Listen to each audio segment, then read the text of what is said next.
Welcome everyone to today's webinar on importance of good sleep in COVID-19 times. I'm Venkat and I'll be your host for the session. Glad to see audiences joining fresh and early from the USA, from India, maybe after some chai and charcha, and at evening time here in Singapore. Not to forget our friends from Australia who are joining to hear about the sleep just before they retire for the day. The global coronavirus pandemic has caused uncertainty at various levels in our lives over the last 4 months or more, from shortages for essential items, groceries, to going to office, to the future of our jobs, our income. There are uncertainties about every walk of our lives. The shortages caused a price increase, then restoration of supplies leading to a price fall, and all these, both of these resulting in volatility in prices. Many of us would have stocks of high price sanitizers and masks maybe. Children, parents, grandparents all had to learn new ways to study, to work, even to engage with the doctor, or postpone surgeries and still manage. And the list is endless. All these have introduced unprecedented levels of complexity in our lives. In any given time, just one of these, uncertainty, complexity, or volatility, is enough to disturb our equilibrium. On top of these, we were forced into social withdrawal and isolation because of this pandemic. Now, all these have combined together and are having impacts that many of us have never experienced before. When external pressure disrupts our equilibrium, it causes stress. And it is well known that stress often causes symptoms such as confusion, irritability, anger, tension, body ache, fatigue, and sleep problems. To manage stress induced in these times, we need to be most alert, for which we need to be well rested that a good sleep provides. To understand the importance of sleep in the current uncertain and stressful times, we have with us today Dr. Sanjay Manchanda, Chairman and Senior Consultant, Department of Sleep Medicine, Sir Ganga Hospital, New Delhi. He is the first in India to start sleep medicine as an independent department in a hospital. We have shared his illustrious profile with all of you, so I'll not repeat that. But what struck me was that in his practice of sleep medicine for the last 24 years, he has done more than 23,000 sleep studies. Welcome, Dr. Manchanda. Over to you. Thank you, Venkat.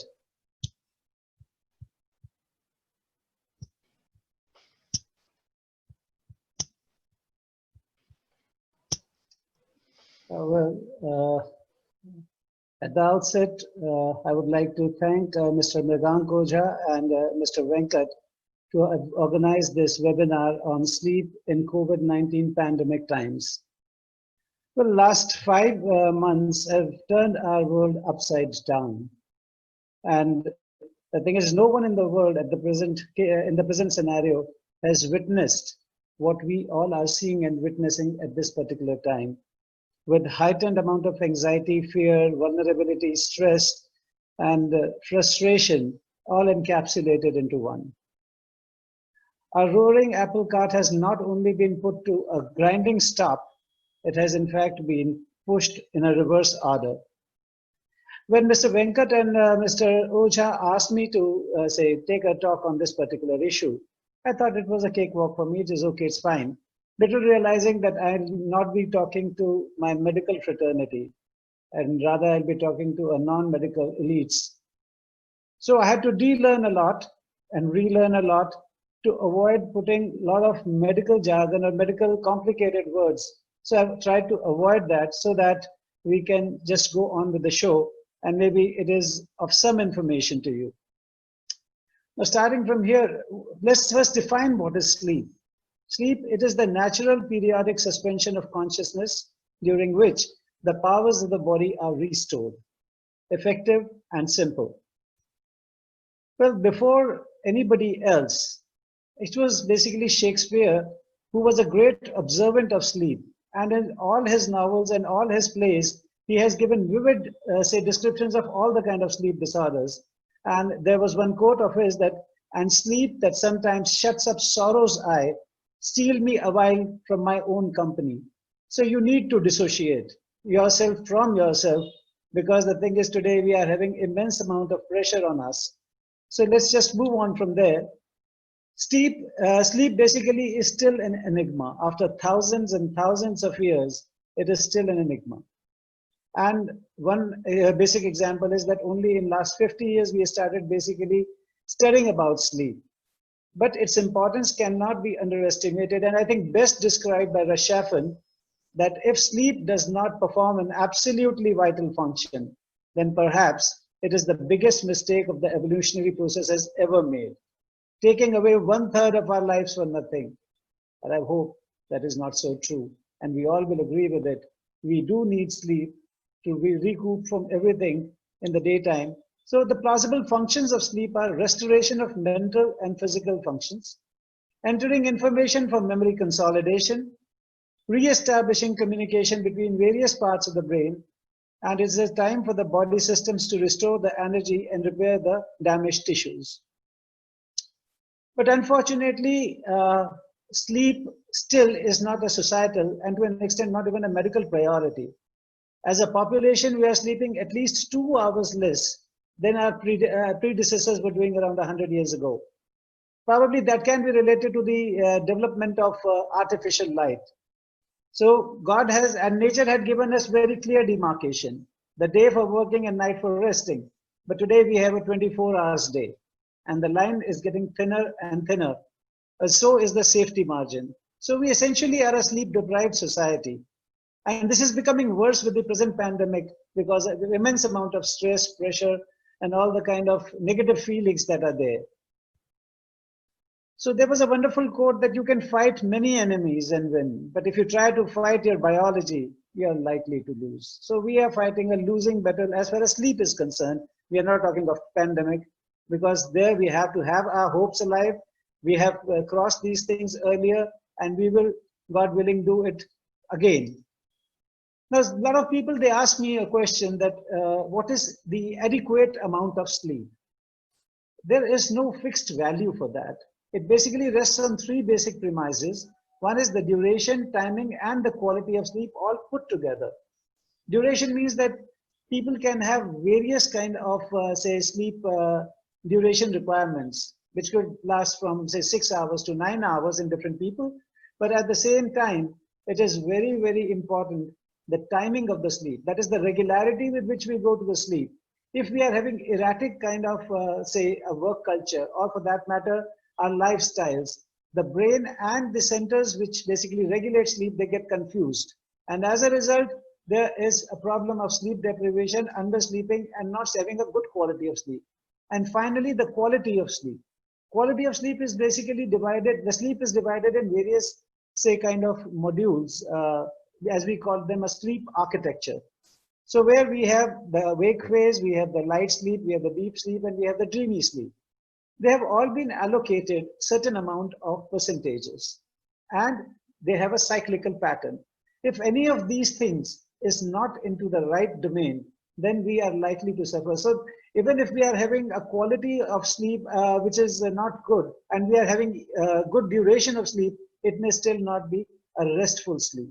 Similarly with the timing of the sleep. So any of the 3 pillars, if they are destroyed, the total sleep will be wrecked. It will be interesting for you to know that there are more than 80 sleep disorders, but we are not here to discuss them. We are basically going to focus on basically good quality of sleep that is required And the major premise that will be discussed will be the immunity level of the patients that are getting affected because of sleep. So there's a huge kind of initial studies that have been done on various other viral infections in the past, including HIVs, including polios, including herpes or varicella zoster, including the SARS, including the influenza virus. And there has been a lot of study which has the proof that sleep does affect the, say, the ailments, their, say, severity, and as well as that how much a person can ward it off. It all depends upon the immunity of the person. So this has got a strange kind of a love-hate relationship, the viral infections and sleep. Viruses cause many diseases, including pandemics such as influenza and HIV. Generally, they are accompanied with sleep disturbances, fatigue, and fever. The genetics is important, both of the strain of the virus as well as the individual who is suffering. So an individual who has got a stronger kind of an immunity system will ward off the, say, these infections much more easily than the person who is more susceptible. And the same is true for the virus strain. There could be milder strains and there could be severer strains. So what kind of strain is affecting you, that is also important. The effect of influenza virus on sleep patterns and their alterations have been studied extensively. Even polio virus, when it came in a huge bulk, it affects the central nervous system. The human immunodeficiency virus, HIV, has effects on central nervous system, and more significantly, it is the most significant pandemic before this pandemic, and patients experience fatigue and sleep disorders in the asymptomatic stage, that is in the early stages. So when you're not having very, when you're not very symptomatic with HIV, the sleep loss starts as an early symptom or an early call. Early sleep disorder HIV shows that infected patients have reported altered sleep organization and sleep fragmentation. Similarly, with varicella zoster, which causes herpes zoster, and hepatitis C virus, it showed that it has got an ill effect on the psychiatric disorders as well as sleep disturbances. 60% of the patients with chronic hepatitis C develop psychiatric disorders, including sleep disturbances. So essentially, basically, sleep deprivation and COVID-19 share a bidirectional relationship, which is feeding each other like a vicious circle. Sleep disorders and sleep deprivation leads to poor immunity, exposing you and making you more vulnerable to COVID-19. On the other hand, COVID-19 may lead to sleep fragmentation and deprivation because of increased amount of stress, and as a result, it keeps on augmenting each other. The role of sleep deprivation in immunity. Sleep and sleep cycles, they exert a strong regulatory influence on immune functions. Sleep cycles have shown that immune parameters like undifferentiated T cells, which are the protective cells and have the capacity to become the killer cells, and pro-inflammatory cytokines, they exhibit peak during the early nocturnal hours. That is, the raw material is prepared in the sleep and the final material goes into the daytime. That is, the immediate effector functions like cytotoxic natural killer cells and anti-inflammatory cytokine activity peak during the daytimes.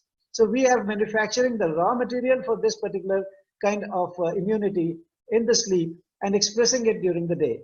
So there's a specific role of formation of immunological memory. Basically, it is like once this is formed, there is a memory portion into the immunological system to understand that, okay, this is our enemy and we have to fight it with this kind of force.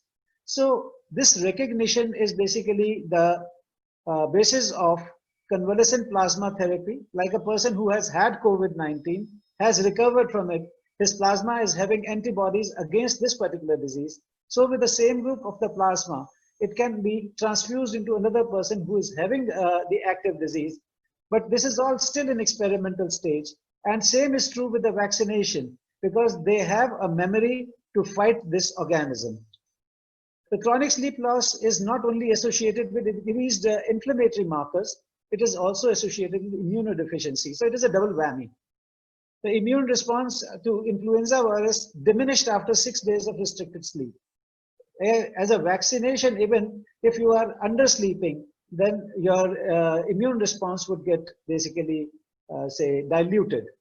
So there is an evidence that enhanced susceptibility to the cold with the poor efficiency and poor fragmentation is there. Now, to summarize this particular portion of this thing in immunology or immunity to the disease, but this word will keep on featuring in the whole of presentation because essentially this is the only thing which is being marked by sleep. The chronic sleep deprivation results in enhanced risk for persistent low-grade systemic inflammation. That is, it is capable of causing a low-grade inflammation which is going on and also manifests immunodeficiency, making you more susceptible to the infections. And both have detrimental effects on health. Now, a full night's sleep could be a best defense against COVID-19. This is especially in relevance to the current concerns about spread of COVID-19. Recent evidences suggest that sleep is also important for healthy immune function and ability to fight off the infection. So sleep is an ammunition for the brain. It is the internal body armor that helps you fight some viruses and diseases. There is a study which was recently conducted, not too very far off. Volunteers without previous exposure to the common cold were exposed to live samples of virus. It was found that sleep duration was a better predictor, even better than the age and the stress level of the person, to show that who will fall sick. So those who habitually slept less were more likely to fall ill with the cold virus. And in total, say, number of hours, if we gauge, the people who had less than 7 hours of sleep had threefold, that is 300% time greater risk of infection, which climbed up to 4.5, that is 450 times higher risk in those who slept for less than 5 hours. Perhaps the most surprising, it was found that 6 months after receiving hepatitis B vaccine, individuals who slept fewer than 6 hours on a night prior to the vaccination were at significant risk of being underprotected or unprotected.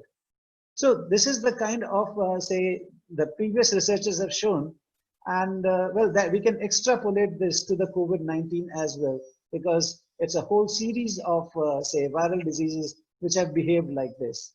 There is now limited but exciting evidence from animal studies that's suggesting that sleep not only helps you protect against the initial infection, it also plays a direct role in aiding recovery from infectious illness. Can stress, loneliness, and sleep deprivation make you prone to COVID-19? Now, this is a very catchy kind of a situation because today loneliness has become a part of the therapeutic module or the preventive module, with people locked down in their homes, with people confined to certain zones. The thing is, loneliness is, and especially if somebody is totally alone, this is something which has to be there. So now the thing is, this can increase the stress. So many people with COVID-19 pandemic has caused stress levels to spike, and some of them have difficulty sleeping. Many of us are struggling with the feeling of isolation and loneliness. Stress, loneliness, and lack of sleep can all weaken the immune system and making you more vulnerable to the disease such as COVID-19. So that is a strange kind of a thing, that this is the prescription and this can lead to the disease itself. So if chronically stressed, the inflammatory response becomes overactivated, which in turn can trigger the disease itself. But having said that, the thing is, it is important to follow these guidelines for not having a direct contagiosity.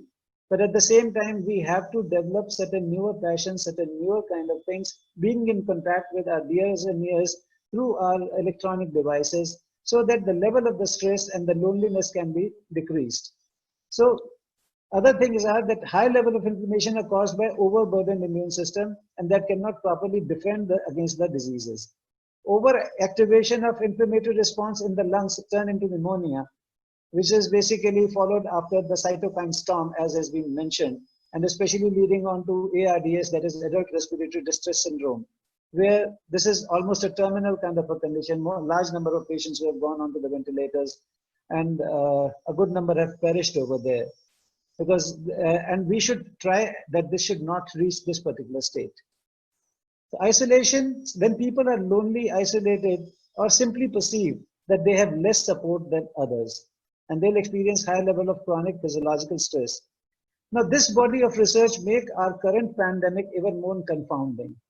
So again, re-emphasizing that we need to share ourselves with our nears and dears, people who have a positive frame of mind. We should talk to them. We today have got the devices where, like Skype, you have your say WhatsApp video calls, you have other kind of video calls. So be in touch with them, discuss with them, do something which is, say, heartening, and meet the positive people. That will help in a long way.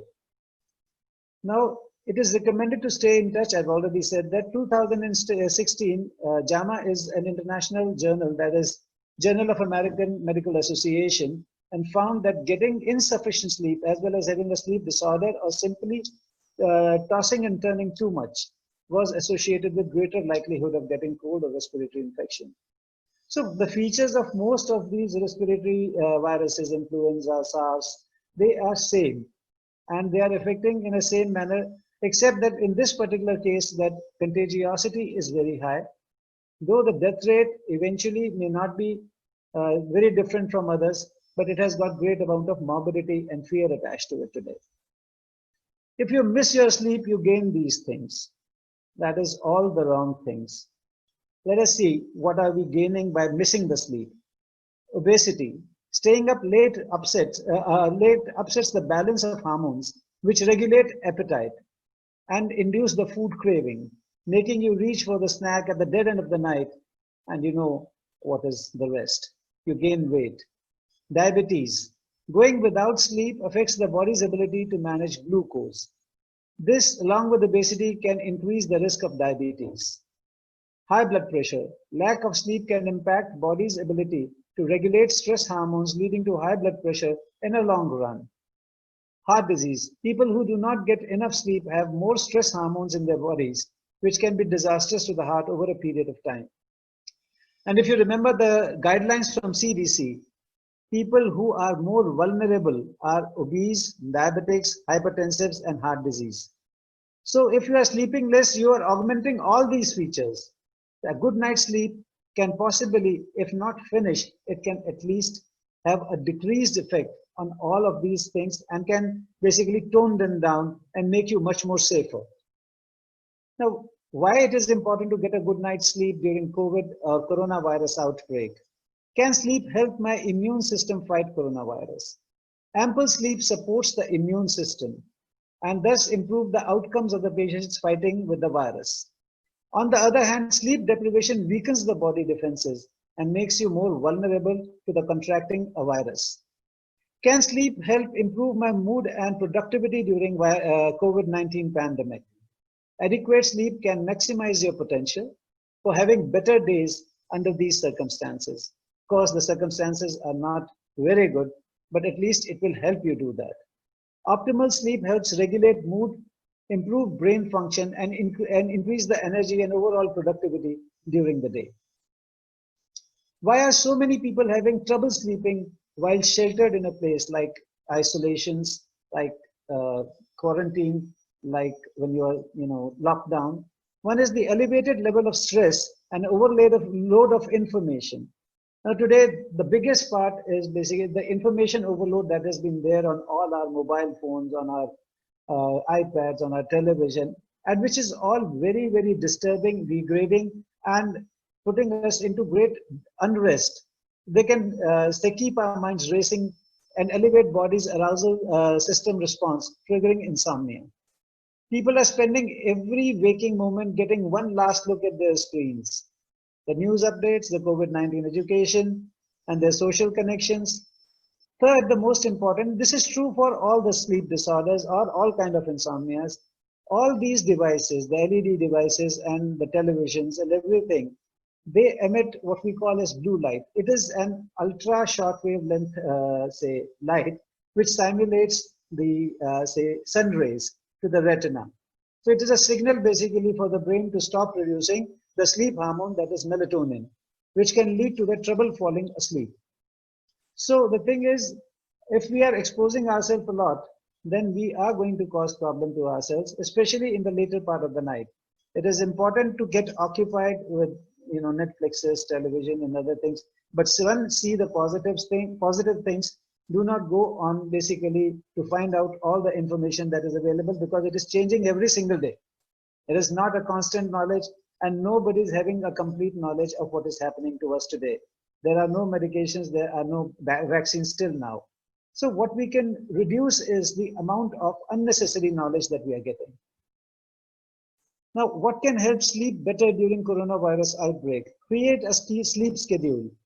The thing is, we have had our good share of sleeping for very long periods in the initial part of the lockdowns. But the thing is, we need our regular sleep of 6 to 9 hours and appropriate and 7 to 8 in general. But we should have the right timing and adequacy of sleep as I described, and the timings have to be maintained. If we are very, very wavered in our timings, the internal clock may not remain as the external clock. Then there should be limited screen time at night. Turn off your devices once you are on the bed. Do not go to the bed with your devices on, because every single tinkle is a break in sleep. Even if you put it at the silent mode, you still are very, very a small light and you want to see what is coming on it. So please just shut that off and leave your cell phone for charging in the kitchen, or at least where you can't reach, or you're not tempted to look into the COVID-19 updates during the night. Another important issue is find time for yourself. Take an hour before bedtime as me time. That is, this is my time with no electronic engagement. Take a hot bath, shower, play soothing music, try a meditation application, and read a book or a magazine. Again, a light reading, not very intense, heavy, or negativistic. Minimize your naps in the daytime and maximum to the tune of around 30 minutes, and that too before 2 p.m. Because the thing is, if you are sleeping in the early evening hours, your sleep in the night is bound to get affected.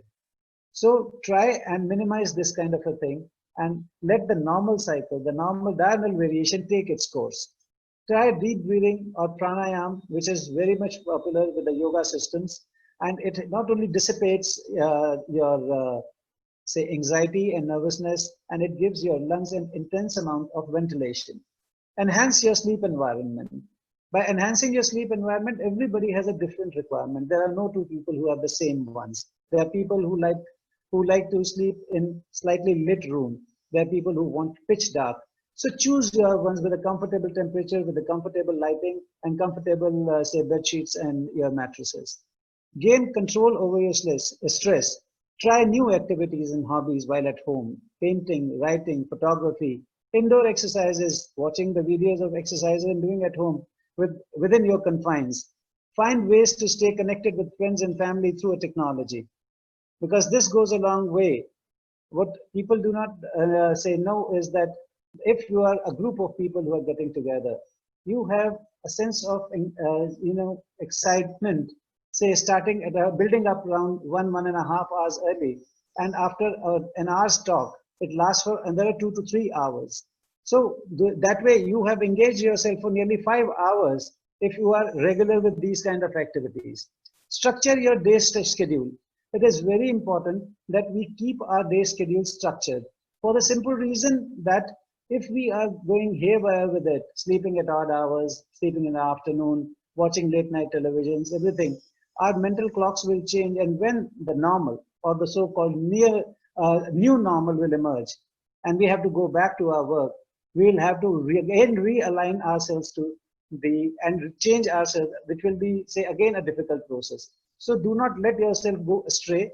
Structure your daytime schedule in which you have a commitment like, okay, at this time I'll have my exercise, this is my meal time, this is the time I'll socialize, and build this structure in your days.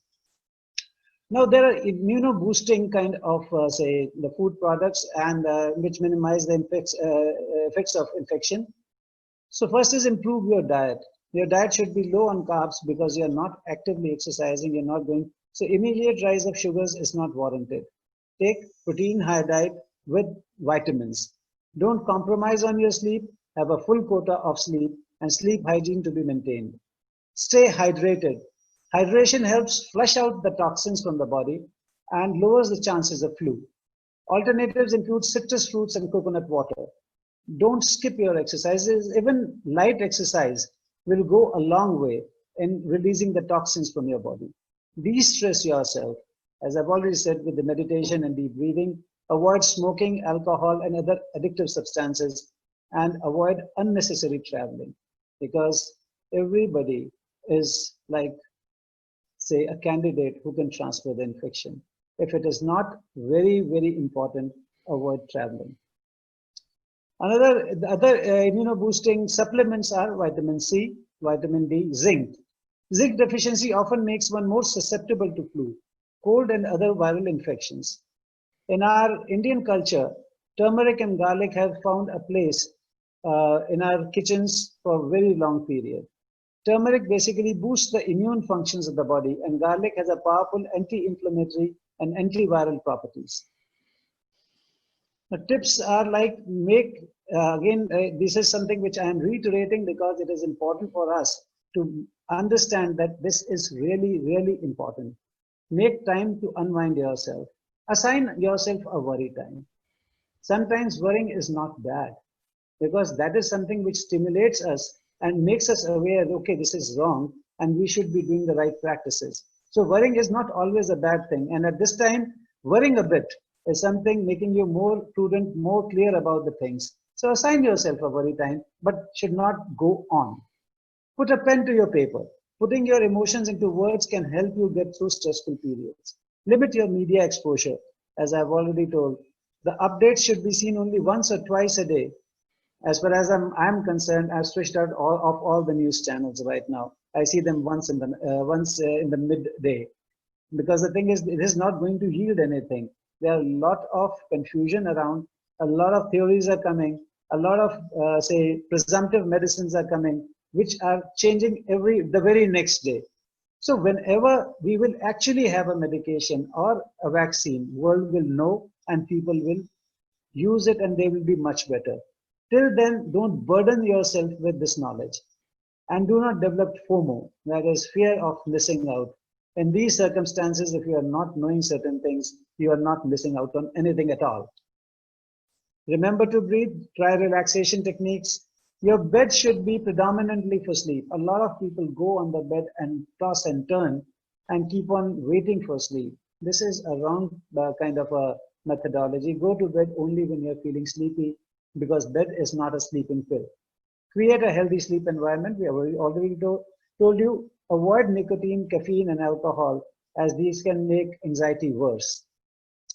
So coming to the conclusion, there's 7 crucial points. Again, they will be mentioning the same things slightly in a different way. So how is it affecting our whole body, this COVID-19? Our sleep. There's a loss of daily routine. So one of the first victims of the lockdown has been the loss of our daily routine and thus our regular sleep-wake cycle. While we have enjoyed the opportunity for prolonged naps in the beginning, it can turn into an issue. It is very important that we stick to a daily schedule and maintain a regular sleep-wake cycle. Less physical exertion, but we can do it at home as much as it is possible in the lockdown norms. Avoid excessive consumption of tea and coffee because they are stimulants. They will wreck your sleep. They are detrimental for the sleep and need to limit them. And the last coffee should be around, say, 6 hours, they say. I can give you the, say, leeway up to 4 hours. So because they are stimulants, if they are taken, they will rob you of the sleep again. I am bored due to lockdown, that is why I'm drunk.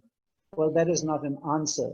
Believe it or not, alcohol can play havoc with your sleep and in a long run, besides causing a range of social issues. Excessive social media, TV, Netflix, all these things, they are required, certainly required to subvert our attention from the things. We need to see something different. But at the same time, it should be in the right hours. It should not be, say, prolonged into the late night hours for the simple reason. And it should be a positive kind of cinema or the things that you should see, because negativity breeds negativity. Another important thing that has affected us is we are losing a sense of purpose. But the most important thing for us would be to stay positive. This too shall pass. This may be a perfect time to inculcate new hobbies or catch on books or explore some other ways of engagement. And last but not the least, uncertainty that is hovering around us. And we are facing a degree of anxiety because of that. As we shall be tested again, the things will bounce back because we are tested all the time and we have a capacity to bounce back to normal. And we need to build the strength now for it rather than scarred by the current situation. A positive note would always be a positive thing And we will come out of it if we are positive, things are going on, research is going on. And if we say take our human body seriously and we do not fight our biology, we are likely to sustain. Well, another quote from Shakespeare to end the situation. I have last two quotes for you. And that was the sleep that knits up the rebelled sleeve of care, the death of each day's life, sore labor's bath, balm of hurt minds, great nature's second course, chief nourisher in life's feast. The man had observed these things far, far back then our scientists started doing it. And I'll finish my presentation with the lovely words from Sir Robert Frost.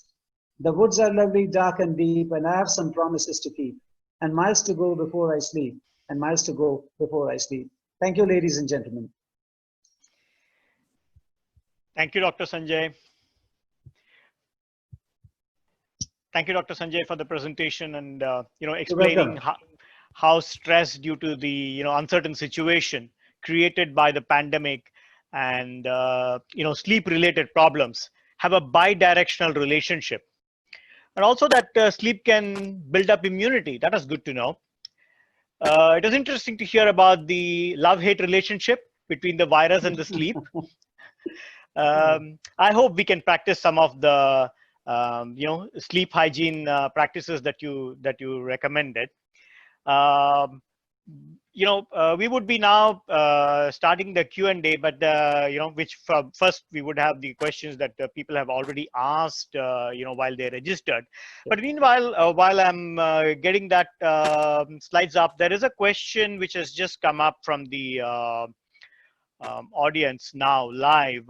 That's interesting. They said that while you're recommending 8 hours of sleep, the question is it okay to have 8 hours of sleep from say 4 a.m. to 12 noon? So, which is also 8 hours. So, is that an acceptable thing? But the thing is basically because it's for for people who work in shifts or coordinate with the US and so on, will have this problem, right?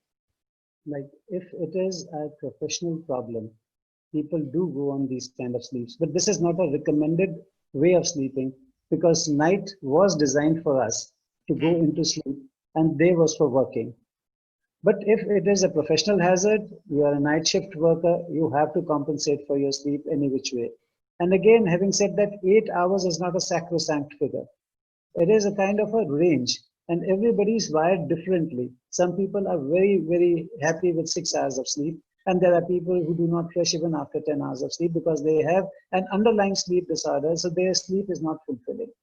So it is important that you feel, say, better when you are awake. And if you are, we divide the people into larks and owls. The larks are the people who are basically functioning at their best in the early morning hours, and the owls will. So their personalities like that.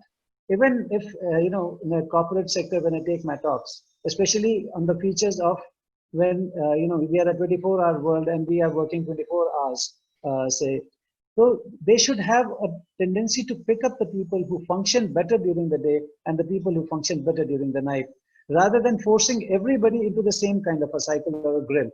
So it is different for different people. Yes, if you are a person who is working in the night time, for you, the daytime is fine. But as a chronological period and as the diurnal variation of the human body, it should be, while the darkness is there, you should be sleeping and you should be awake during the daytime. Thank you. So, to kick off the Q&A discussions based on what people had asked earlier, before we jump into that, just wanted to check with you, and is India a sleep deprived nation? Because somewhere I came across this statistic that, they did a survey of some 48 or 50 countries, and India was number 4, not too far behind some of the leaders like Japan or Saudi Arabia and Sweden, all just a few minutes apart from each other. Yes. So from your studies over the last 2 decades and more, what have you observed? The thing is basically, as a society, we are a sleep deprived society, as I've told you already. Now, coming on to specifically, if you're asking for India, mind you, India is the world capital of call centers. The thing is, today, and we have a population which is a young population, relatively young population. So large number of people are going into those, say, work schedules where they are working in the night, and day sleep cannot replicate the night sleep in any which way because you are sleeping, but world is not. Well, when it is night, everybody is sleeping. So you are working against the clock. So you tend to become a sleep deprived, say, kind of a nation. And for that matter, today, even all the nations are sleep deprived because of the type of work they are doing, the goals that they have to achieve, the targets they have set for themselves. So everybody is sleep deprived. But yes, India being a younger country, because a large population is young and a larger number are basically into the call centers and working against their timing, the natural timings. Sure. So you mentioned that people from all countries are sleep deprived. So for those of us in Singapore, so this news came out some time back that Singaporeans are definitely not sleeping enough. We're a hardworking population, lacking sleep. Nearly half the population lacks sleeps on weekdays, and a quarter of the population lacks sleep even on weekends, and that's not very favorably compared with the US. Good. Yeah, Moving on. being hardworking and being correct. Now Right. this area is getting mingled a bit too much. Right. We need to think about it. That's true. That's true. Daksab, there was another point that came up. I mean, you had requested people to, Yeah. give a feedback and share this thing, Q&A questions, survey question, which was essentially the Epworth sleepiness scale. So ESS for short. So wanted to understand for for the audience whether they filled it up or No, not to the thing understand the scale better. So here are some of the questions. the thing is, what happens is this is one of the scales Hmm, which basically define your sleep deprivation levels. okay. That is, in say unaccustomed and normal conditions, where we are given a grade from 0 to 3. And if the total of these questions come out to be more than, say, 5, 6, or 7, then we are having some amount of sleep deprivation. We may not be having everything. And there are a lot of times that we even do not acknowledge it, not by, say, choice, but by ignorance. A lot of people, when we ask leading questions also, they'll say no, but their partners would say no, yes, they sleep in the daytime. So those things are there. You have to ask the questions. When we ask the question, it has to be from both the partner as well as the patient. Because a lot of things, they feel that this is normal. So once they feel that it is normal, they don't take it into account. So if considering everything, if all these things, if we have a score of say around 7 to 10, then definitely you are suffering with sleep deprivation. The causes could be any. The causes could be your lifestyle. The causes could be insomnia. The causes could be other sleep disorders like sleep apnea, breaking your sleep. Causes could be like restless leg syndrome, narcolepsy, anything. But eventually it leads to daytime sleepiness and tiredness. So the degree is basically to assess how much sleep deprived you are. Right. And does so normal so below 5 is acceptable and maybe The below thing is, 3 is below 7 or 8 is also acceptable, depending upon which symptom you are giving precedence to. okay. There are times when even a single symptom becomes very heavy. Right, right, right. So is there an effect of gender and age? Like the thing is, if you look at the various kind of sleep disorders, like sleep apnea, in the early part of life, that is, say till mid 40s or early 40s, it has got a higher preponderance for males to have it. Mhm. But as the menopause approaches, the ladies also have the same amount of disease and the same amount, but and in fact, more of the damage to them. Right. Insomnia is more in women as compared to men because they handle a lot more stress than the say the person who is going out. Today, though, the work schedules are like everybody is working, but still, with the additional responsibilities, they are much more prone to stress. Any effect of ethnicity? Um, Ethnicity. Asians, yeah, So the thing Asians, is basically Americans, that, like, Europeans. Yeah. if we are talking about sleep apnea, in sleep apnea, it is the development of your head and neck, especially your lower jaw and its position, which Right. determines this problem. And a lot of people feel that snoring and sleep apnea is a problem of obese people, while it is not. Even underweight people can have severe sleep apnea, depending on if they have a smaller chin, a receding chin, basically having a constricted opening at the back. So the thing is, ethnicity, you can say yes, it can have a genetic pool for the simple reason there are a group of, say, population where you can identify that population just by the sheer, say, facial, say, shape. Okay, okay, this belongs to this particular population. So they have a higher preponderance. Their family members also have a larger amount of disease. But having said that, yes, not all the things would be in the same quarter. Sure. So yeah, so you talked at great length about stress from COVID-19 and the effect on various populations, young. So in from your own practice and whatever is published, given the limited time period which has passed, sleep of which group has suffered the most? Young adults, It professionals, is the senior elderly citizens. group which has suffered the most post 65, because by that time most of the people do have the comorbid conditions like hypertension, like your diabetes, like overweight, and maybe say some people would having other disorders as well. So, and which are leading to diabetes and everything, like sleep apnea and everything, because the thing is they are likely to have more of this disease, and that is one reason that they have become much more easy prey for this particular virus. Mhm. And as a result, if you look at the statistics, whether it was in Italy, whether it was in the other areas in China, the thing is the elderly population has taken the toll.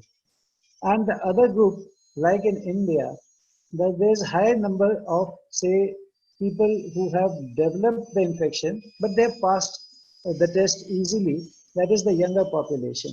Because we have a young population which is basically feeling very constricted, being locked down. So they try to move out. And everybody is a potential giver of the infection. When it is at such a rate, it is flourishing at such a rate. So they have subclinical kind of diagnosis, and a lot of them they take it and they just vanish like normal flus as well. But they can be contagious to other people. Right. Similarly, it has been said that if the age difference is huge, like grandchildren should not meet their grandparents Right. because children have a better immune system, and what they can take, they can distribute easily, but elderly will take it as a disease. Right. Right. So Right. a lot of deaths Right. have occurred in the elderly area or elderly zone, as the world statistics are there. Right. Okay. So, one of the questions that came up was that, like, people have interrupted sleep, and they wanted to know, like, when they wake up in the middle of the night, and then how to get back to sleep. So this has Well, been asked by a few people, and if you have some tips on, how can they overcome the difficulty, like, midnight, 3 a.m., 4 a.m., if they wake up, how can they get back to sleep? the first and the foremost thing in this particular group is whether it is an episodic thing or it is a regular thing. If it is Episodic or just, regular? Okay. the thing is, if it is just episodic, maybe 1 or 2 nights, like you have it, some acute kind of stress that has occurred, it is fine to have it, and if it is converted, the problem is when it is happening regularly. If it is happening regularly, then this is a called disorder of sleep maintenance. That Right. is, you are capable of going into sleep, you go into sleep, but it is broken easily, or then it is difficult for you to go back into sleep. Now, for this, we need to understand the total physiology, and we need to do a sleep study to find out what is your sleep architecture pattern. Are you suffering from some condition which is actually breaking your sleep? Like there's a condition called restless leg syndrome. Now, Hmm. this is a syndrome we also call it as a sleep thief. The thing is, you are feeling sleepy, but you are not able to sleep because of the creepy crawly sensation in the back of your legs, especially the calf area. So these people would be, say, breaking their sleep. Then you have sleep apnea, right? If you have recurrent choking and stoppages of breath, you are likely to break your sleep again and again. And there are times when you just sit with air hunger for some time on the bed, and you are fearful of going back into sleep, a subconscious mind. Though you want to take a sleep, then those kind of people, they start sleeping during while in a sitting posture. So the thing is, first is that whether it is episodic, 1 or 2 times that has happened, or whether it is something which is happening on a regular basis. If on a regular basis, you must get yourself investigated and find out the underneath cause and then treat that cause. Sure. So, snoring disrupts Yeah. sleep for many, many people. There was a stat about 90 million people, being affected. So one of the questions that came up was, in fact, not one, a few, how to reduce snoring. This was also, someone said that they're doing all the specific breathing exercises regularly, but still they have this problem. Yeah, as I told you, say a few minutes ago, that snoring and sleep apnea, stoppages of breath occur in people who have got smaller lower jaw, Uh, receding chin. They have a narrowed space at the back. And the property of sleep is to relax the musculature. So you cannot stop the relaxation of musculature, otherwise you're not sleeping. right. So the moment you sleep, and if there is a narrowing of the space, the tongue falls back and it chokes your throat. And this would happen every now and then and can happen about hundreds of times in a single night, and at times more than 1 to 2 minutes at a stretch. A lot of people have their problems, their heart attacks, their strokes in those times. So this is something which is more of a structural thing. If you are a grossly obese person, or you take alcohol, or you take unnecessary medication, that can be reduced. But this is only for mild kind of, say, diseased people. First thing is to evaluate yourself. If you are a mild sleep apneic, moderate sleep apneic, or a severe sleep apneic. When you have around, say, 5 to 15 stoppages of breath every hour, that is considered mild category. When it is 15 to 29 or 30, it is moderate category. But if there are more than 30 stoppages of breath every hour, then it is severe category. So depending upon that, if you are obese, losing weight might help. But at the same time, the thing is we should not discount this, and we should go into the depth of it. And if required, we have to use the breathing aid during sleep. That is what we call a CPAP, CPAP, that is continuous positive airway pressure systems, to keep the airways open. They act as pneumatic splints to keep the airways open during sleep.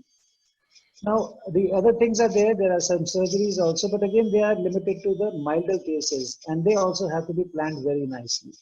There are certain dental devices which are available.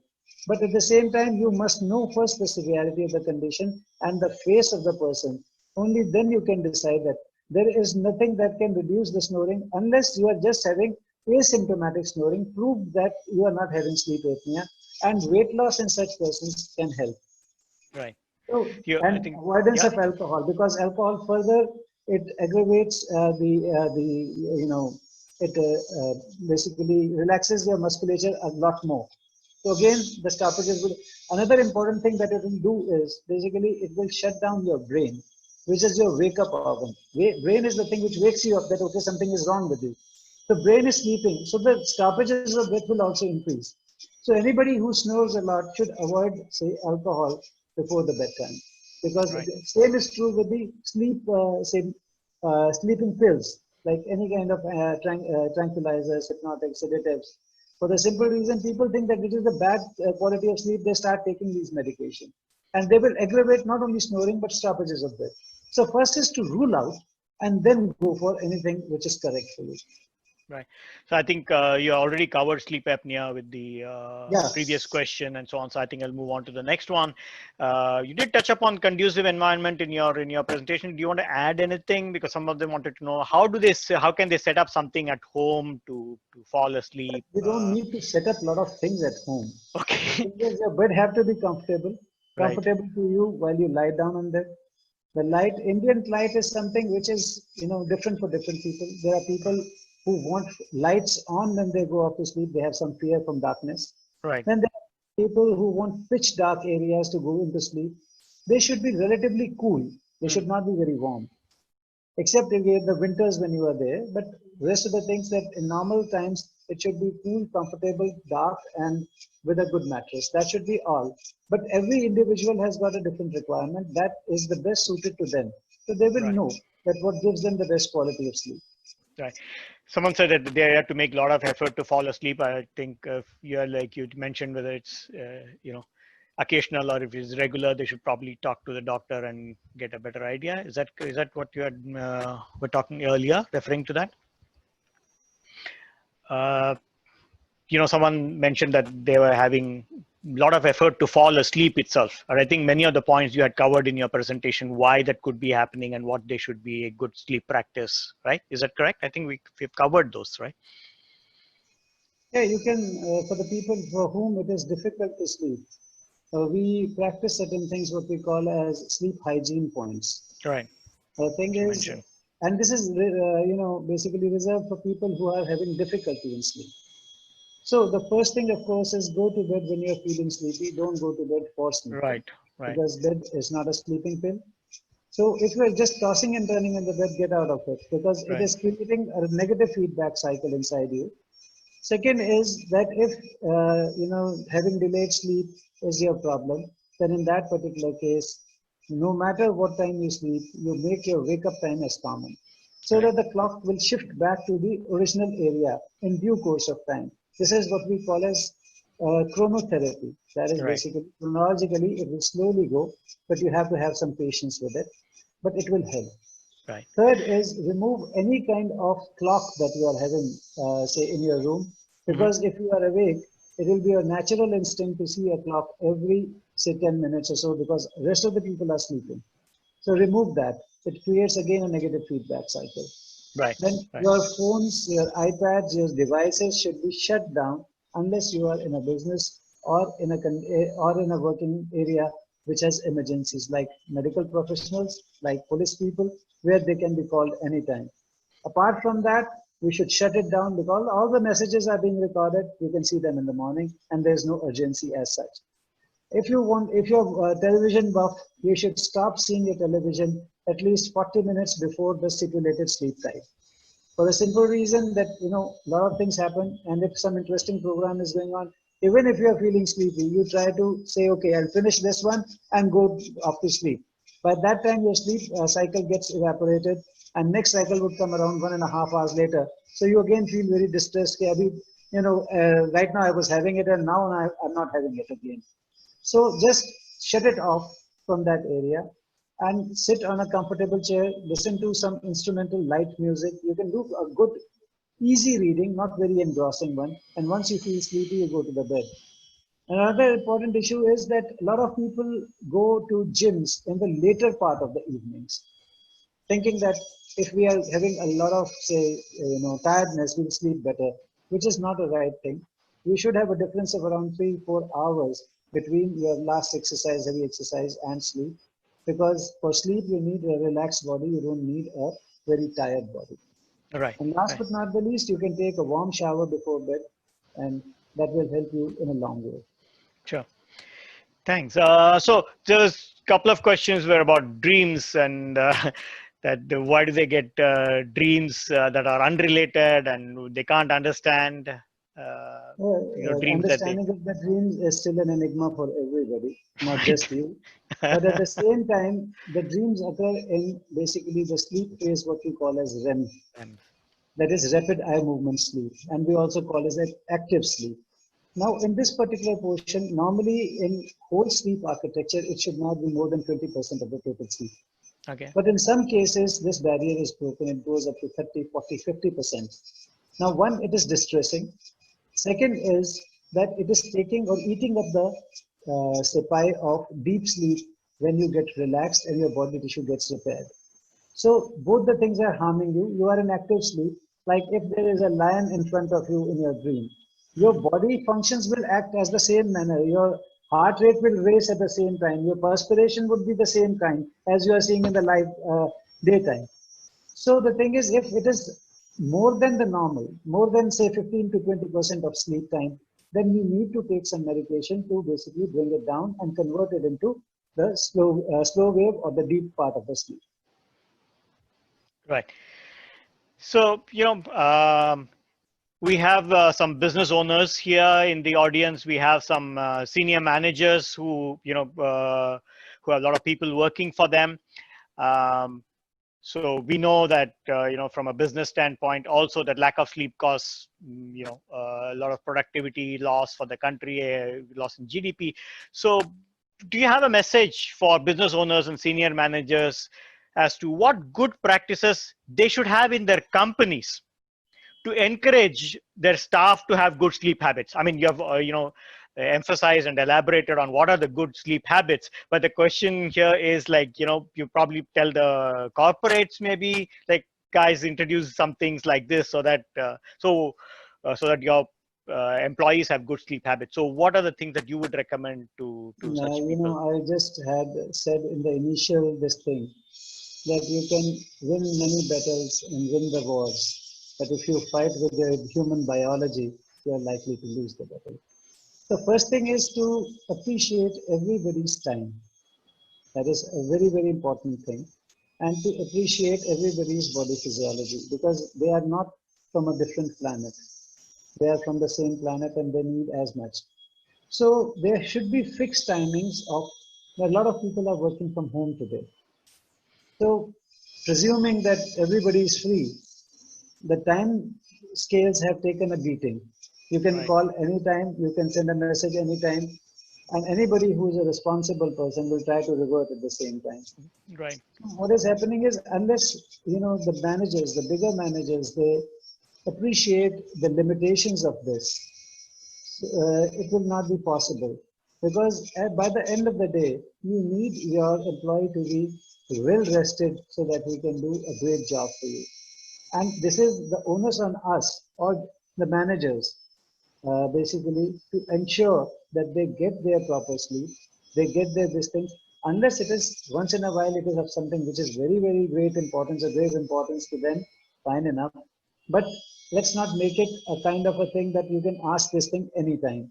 So if you appreciate their physiology, it will be to your effect only. Their productivity will increase, their man hours will increase, their efficiency will increase, and the losses that we are talking of, they will go down. Right. Great. So let's take some of the questions which have come up on the Q&A.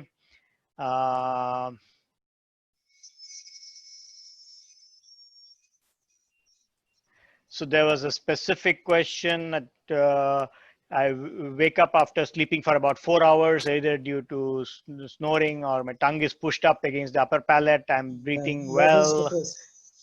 That is the person is having sleep apnea. He must be self-investigated for that and take a treatment. He will be fine within no time. Yeah. Okay. Great. So the other question was, is Kindle device, which they say is friendly for the eyes, can it be taken to the bed? I mean, you had mentioned that all the electronic devices Why do you want to take a thing to the bed? You leave the thing outside and go to the bed when you are feeling sleepy. Right. Sleep requirement increase with age? I thought you mentioned it decreases with age, right? No, it doesn't decrease. The only thing is when people are retired, the thing is they don't have that consolidated kind of 6 or 7 or 8 hours of sleep. Their sleep is a bit fragmented. One is their sense of loss of purpose, which basically instigates this kind of a lifestyle. If you have seen the people who have maintained themselves in a working posture even after their retirement, they do not suffer with this kind of a thing. It is only the people who have retired means retired, and who are at home all the time. So they'll take their nap off and on at any given time. So consolidated sleep will take its course and they will do it. But at the same time, yes, it will not be a straight kind of a sleep pattern, 6 hours, 8 hours, or 9 hours of sleep. It will be dissociated into different zones. So here's a question which says that this is from a parent.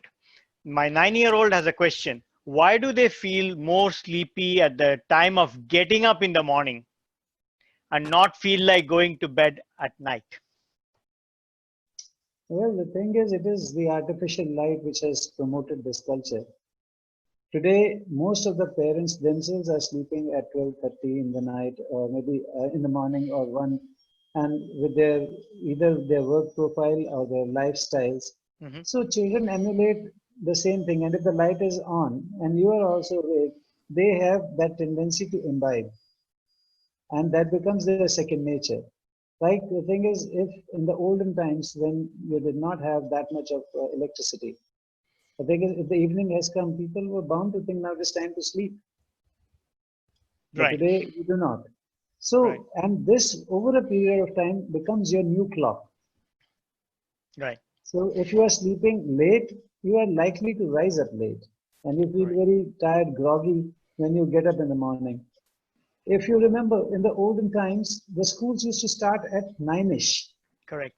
And today, the children, at least in India, they are going to school, they are ready for the school at 6:30 in the morning. Oh, it's true in Singapore too. Yeah. The thing is, what is Oh, happening in is that US, I believe. So well. we are depriving them of their sleep. We are actually depriving of them of their sleep, thinking that it doesn't matter, but it matters a lot. It Right. matters in the consolidation of their nature, in the consolidation of their memory. The thing is, yes, we have a lot of things available to us as aids, teaching aids, and all kind of things. But having said that, our natural course is being interfered. Right. So there's another interesting question. Is there something that we should learn from Nordic countries, countries in the Arctic Circle, Scandinavian countries, where they have like, very long days and long nights in a given Do, year? do you So know is how there something you that we know, could learn from them?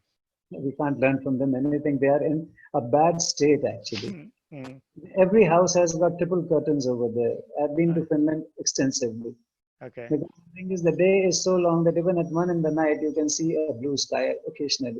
I've seen a 24 hours day also Mm, on 22nd of June over there. mm. So the thing is, basically, they have to time it. Okay, now this is PM and we have to go to sleep. They have triple curtains so that no light comes out. We can't learn from them. They are in a position which is naturally not a very gifted position, but well, they have cultivated good habits Right. so that they can be working fresh in so-called the daytime, the actual daytime that was it's supposed to be, because they have a period when they have prolonged darkness and they have a period when they have prolonged say day. Mm.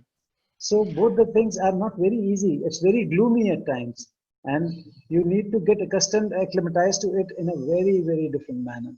Right. So we can't learn much from them except their discipline. Right. Right. So one of the questions was, would sleeping on the side help sleep apnea? Not always, not Okay. necessarily. It will depend upon the caliber of your the retroposition of your say tongue. If it is narrow and it is severe, whenever whichever position you want. But there are people who are positional sleep apneics, like they have sleep apnea when they are lying supine at the back, and they have little less kind of thing on their lateral side. But having said that, you cannot monitor yourself throughout the night that which phase you are going to sleep in. If there's a problem, needs to be addressed. Right. Here, someone describes some symptoms. Obviously, can't be diagnosed on a webinar, but the description reads like this. I do get sleep interruption after a few hours. I feel I have clutched my teeth. In the morning, I feel the tightness in the jaw or get Yeah, headache. Is this due yeah. to sleep apnea or stress? It How is. can I overcome it? This condition is called bruxism, basically teeth grinding. Mm-hmm. These people, if you look at their teeth over a period of time, they have got a bit, smaller and Mm-hmm. chiseled basically over a period of time. And Right. this is one of the features of obstructive sleep apnea. Again, the thing is that if you have it, diagnose it, get treated, you will be fine. Right. Right. So there's another question that saying over the counter melatonin is harmless. Do you recommend taking melatonin on a regular basis? That's The thing is basically anything, any chemical preparation is never totally harmless. hmm It always has a potential of a harm. hmm If you do not require it, don't take it. Medications are, you don't even take sweets without reasons. If you take it, this is going to have adverse effect over a period of time. If your body physiology is doing good to you, you don't need to take anything. And if you were to take the melatonin, normally it is reserved for basically, when you have jet lags mm because of the day and night differences. This is generally reserved for that. But having said that, yes, it can be used as a sleeping pill, but more as a modifying pill, sleep modifying pill that you go to sleep early so that you can rise, correctly for the next day. But taking on a regular basis is not harmless totally. Any chemical composition is not totally harmless. So Right. just for the sake of taking it should not be requirement. If it is there, why not? Right. So while that is, not to take regular, any chemicals, but there's also a related question about, the things that we recommend and take in from Ayurvedic or from Indian practices. This is about drinking warm milk with turmeric, with pepper, sugar, or honey, and so on. If you take it regularly, are there any side effects? Is one of the questions. Look, if you are not having, say, diabetes, you can take honey. There is no problem. We stop only those people who are having underlying diseases. As far as turmeric is concerned, they have their healing property. That is why we put it in all our vegetables when we make them. And so is with the ginger, and so is with the garlic. Right. So all these things are a part of our kitchen, right. general kitchens. So that is something which has been inculcated over a period of time and has stood the test of the time. But purely as a medicine, we don't take it. We take it as supplements. Right. And similarly, the thing is, they do not have any long-term effect unless you're having a bit too much of it. Again, having too much of it again will have adverse effects. But the quantity in which we take into our vegetables doesn't matter. It's just fine. And if they mix it with milk and drink it a dose a day or something like that. Pardon? Turmeric, haldi, haldi doodh mein mila ke pina, like, mix it with, that's all fine, right? Once a day or something. I told you, it has got a property of anti-inflammatory kind of a thing. Sure. So the thing is, if you have an acute injury in the good olden days, we used to have milk with turmeric inside it. And that used to help. And it still does help. Right. But it's not that it doesn't, but having taken the allopathic a bit too far, we are physicians. The thing is, we have lost touch with the basics. Right, right. But so till that is promoted, yes, but they do have their good quality effects. Correct. Yeah. So there's a question about you had recommended 7 to 8 hours of sleep. Is it for everyone, or is it is it a general guideline? And anybody who sleeps less, for example, elderly sleep less, is it considered to be sleep deprivation, or how does it fit? No, I told you, as far as elderly is concerned, if the person is a retired person, he has a different pattern altogether. They complete their sleep any which way, maybe in a fragmented portions or otherwise. Right. But the first part you said was, what was the first part you said? Whether the 7 to 8 hours is a for everybody, or this is for not a sacrosanct figure. Yeah. The thing is, you have different requirements. Correct. There are people like the people who regularly practice meditation. Their sleep requirement goes down by 2 hours. Wow. These are experiments which have been done in all the Western institutes. Right. It's not something which is today just to say it. You can have a proof of it. So the only thing is that if you are having these kind of activities, if you are doing pranayama and this thing, when his stress level is less, then your effectiveness of your sleep goes high and your requirement comes down. Right. So those people can have less sleep, 5 hours or whatever. There are a lot of yogis who sleep for 4 hours. Right. But the thing is, this is not a prescribable norm. Right. Right. For a normal person, it remains as that. Only 6 to 8 hours of sleep is essential. And if somebody asks me what is the criteria for good sleep, the very simple answer is that if your day is good, your night was good. Okay, that's an interesting way of looking at it. Yeah, and there's one question based on modern living. Do you advise sleeping with the air conditioner on? Well, that depends upon the amount of heat. If you're having a 43 degrees temperature outside your home, who will not like to have a better quality and sleep? The thing is, there's no harm with it. If you are sensitive, everybody has got a different sensitivity. Some people cannot take cold air. Right. They have cold air allergy. If you are one of those, that's a separate issue altogether. But sleeping with it is no problem. Right, right. Wonderful. I think we had a very lively Q&A. Friends, a fun fact before I wrap up the session. I grew up hearing that computers can work tirelessly, algorithms, and so now artificial intelligence can process round the clock. Looks like AI also needs sleep. I'm not joking. Researchers at Los Alamos National Laboratory in the US discovered that artificial intelligence designed to function like humans experienced benefits that were equivalent of a good night's rest, which means even AI needs sleep.